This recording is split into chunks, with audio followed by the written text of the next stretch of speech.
Brett James Cornelius, born on June 5, 1968, and gone too soon on September 18, 2025, was remembered not only as a country singer, songwriter, and producer, but as a visionary who used his gift to tell stories that stirred the heart. Nashville became the foundation of his career, where he rose to become one of the most admired songwriters in the industry. His name appeared on nearly 500 recordings, an extraordinary body of work that reflected his relentless creativity and devotion to his craft. His passing left a hole in the music world that words can scarcely describe.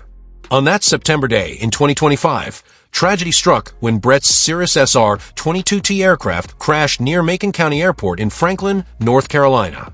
The accident claimed his life, as well as the lives of 2 passengers on board. Country music lost a bright light, and his family lost a husband and father who gave them unwavering love. At the time of his death, his net worth was estimated at $15 million, a reflection of his years of success and dedication. Brett was born in Columbia, Missouri, to Dr. Sam Cornelius, a respected physician, and Carolyn, a nurturing mother who provided encouragement and stability. His upbringing balanced discipline with dreams, and while medicine seemed the natural course for him, something far deeper stirred in his spirit. Music called to him, offering freedom and expression that no classroom or medical hall could provide. After graduating in 1986 from Christian Heritage Academy in Del City, Oklahoma, Brett attended Baylor University. He joined Sigma Chi fraternity and earned his Bachelor of Science in 1991. Following in his father's footsteps, he entered medical school in the early 1990s. Yet the pull of music proved too strong. The quiet desire soon became an unstoppable force, and Brett chose to walk away from medicine to follow the uncertain road of music. By 1995, Brett embraced this passion fully. Signing with Career Records, a branch of Arista Nashville, he released his debut album under his own name. Songs like Female Bonding, If I Could See Love, and Worth the Fall gave him a first taste of recognition in the industry. His song, Wake Up and Smell the Whiskey, included on the album, was later picked up by Dean Miller. These projects demonstrated Brett's gift for storytelling and his determination to connect with audiences. He also contributed to collaborative albums, offering moving versions of What Child Is This? For Star of Wonder, A Country Christmas in 1996, and What a Friend We Have in Jesus for Peace in the Valley. These projects highlighted his versatility and his ability to bring devotion and warmth into his music. The road was not without hardship.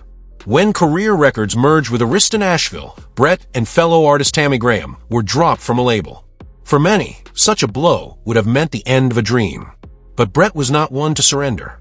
His path, though shaken, was far from over. By 1998, he found himself at a crossroads. Having left medical school to pursue music, he now faced rejection in Nashville. He spent months working as a waiter, singing at open mic nights, and questioning whether he had chosen the right path. It was during this difficult season that producer Mark Bright entered his life. Bright, who had just launched Terracell Music, signed Brett as his first writer. The pay was modest, but Brett committed himself fully, promising to write a song every 3 days. This discipline revealed his true calling. While he had once envisioned himself as a star on stage, Brett realized his greatest strength was as a songwriter. His words, woven with honesty and emotion, found homes with major artists and began to reach millions. One of his most celebrated works, Jesus, Take the Wheel, performed by Carrie Underwood, became a cultural anthem, winning Grammy Awards for Best Country Song and Best Female Country Vocal Performance. Other #1 hits flowed from his pen, including Jessica Andrews' Who I Am, Martina McBride Blessed, Kenny Chesney's When the Sun Goes Down, Rodney Atkins' It's America, and Jason Aldean's The Truth. Twice, in 2006 and 2010, ASCAP named him Country Songwriter of the Year, an honor that spoke to his impact and consistency. Though he built his reputation in country, Brett's reach extended across genres. Pop stars such as Kelly Clarkson, Bon Jovi, the Backstreet Boys, and Paulina Rubio recorded his work, showing his versatility. He even co-wrote Scotty McCreery's debut single, I Love You This Big, after the young singer's American Idol victory. Brett's writing could move seamlessly between genres, resonating with diverse audiences.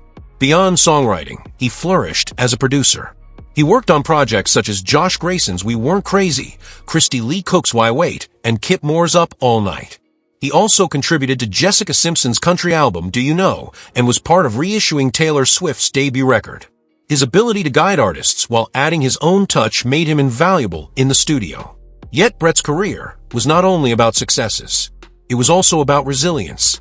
He faced the devastation of being dropped by labels, long stretches of uncertainty, and the fear of failure. But he learned to reframe his journey. When he gave up on being the star at center stage and instead embraced songwriting, doors opened wider than he had ever imagined.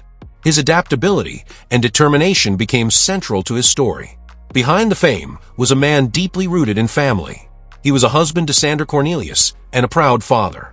To his loved ones, he was not just a figure in the music industry, but a source of laughter, love, and strength. His family knew the same steady devotion that flowed into the songs he wrote for others. The awards and accolades mattered little compared to the love he shared at home. His sudden death in September 2025 shocked both his family and the music community. The crash that took his life left a silence in Nashville that could not be filled. Fans, friends, and fellow artists mourned deeply, recognizing that his absence was more than the loss of a songwriter. It was the loss of a heart that had given so much. Still, Brett's voice endures through his work. Every time Blessed or Jesus Take the Wheel plays, his spirit resonates. He continues to live in the hearts of those who find solace and joy in his words. Brett James Cornelius' story is one of courage, persistence, and faith in the power of music. From walking away from a stable career in medicine to chasing a dream fraught with risk, he showed what it means to follow one's heart. His setbacks were never the end, they became the foundation for greater triumphs. His legacy lives not only in the countless songs recorded by artists across genres, but in the lessons he taught about resilience, passion, and the beauty of creating something that lasts. Though his life ended abruptly, the echoes of his music will continue to reach future generations. Brett gave the world more than songs. He gave pieces of himself, his heart, his struggles, and his love, captured forever in melody.